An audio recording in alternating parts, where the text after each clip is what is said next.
Hello gainers, I'm Ralphie and welcome to my channel called Fitter Philosophy, in which I talk about philosophical, practical, stoic things, which of course includes observations over time of the world around us and using the opportunity to share what I've found with you to help you with your own personal life philosophy. And my subject today is the seasons and how they affect us, because they most certainly do affect us. Now, where I am at the moment recording for you down at the coast, it's a bit of a cloudy day, but no matter, because it is the height of summer. The days are long, the nights are short, the temperature is higher, and it's altogether far more pleasant than in the winter months. So we're really now towards the end of June, beginning of July, and it's amazing how much better we feel depending where we are in the world and depending in the seasons we experience, when we're in between seasons or in the part of a season where there's simply more natural light, there's more growth happening in the natural world around us with plants, trees, flowers. You know, the leaves are popping out in deciduous trees, the scented and the attractively coloured flowers are popping out in fields and hedgerows and in gardens, and that in turn attracts the insects and the bees and the birds who are after the insects, and there's just more life around us. And naturally, and we take this for granted, we don't really think about it too much, but naturally we are affected by this. We are part of the natural world, and therefore we are affected by the natural world. And as a whiskey drinker, I can certainly say that I notice in the winter time that I'm much more prone to be drinking more when the nights are long and the days are cold than during the summer, where I can literally go for several weeks without barely consuming any more than I need to for my online reviews at ralphie.com. And I just feel more energized, more physically alert, physically strong during the summer. And of course the reverse happens in the winter. Whereas I can get away with about 6 to 7 hours sleep during the summer, I need 8, sometimes 9 hours sleep during the winter.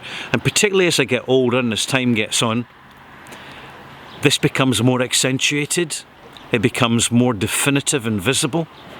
So if you find you're in the situation where you are seasonally affected in many ways, it could be for the better, seasonally affected as in more life invigorated when you've got more light and more life in the natural world around you, or alternatively seasonal affective disorder during the dark months, when we're supposed to be really hibernating as our ancestors did. And this really applies primarily for those in the northern hemisphere and the southern hemisphere, where there is more definitive seasonal changes due to the rotational axis of the planet.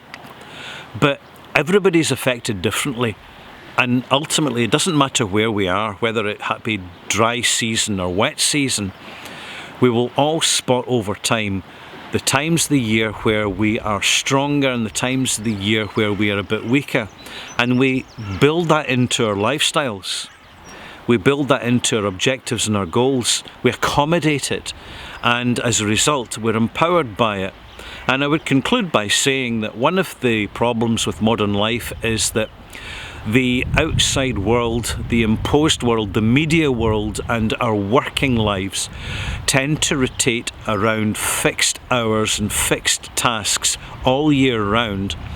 And you can find, in fact, that at the time of year where you're depleted and needing more in reserve, needing more sleep, needing more time to recuperate and recover, can actually be the busiest time for work. And so if you feel that, be aware of it. Some people even have to change their jobs, particularly in the night, if they're on night shift. It gets to the point they just simply can't do it anymore because of the biological clock and how that's affected over time. Fine, when we're young, we can manage it, but it's when we get older, we really start to notice it. But to adapt, we need to be tuned into ourselves. And it's one of the skills that is a very personal thing, and it's very specific to us individually, is knowing ourselves better over time to adjust and adapt to the climate, the temperament, the time of year, the ambient air temperature, all these things that are around us. And that's all I have to say in the matter. Just a personal observation. Hope you've enjoyed this little monologue. If you have, click subscribing, bang the bell, all the rest of it. Give us a like and a comment, and we'll be back soon with a bit more fitter philosophy shared with you. Thanks for watching now. Bye bye.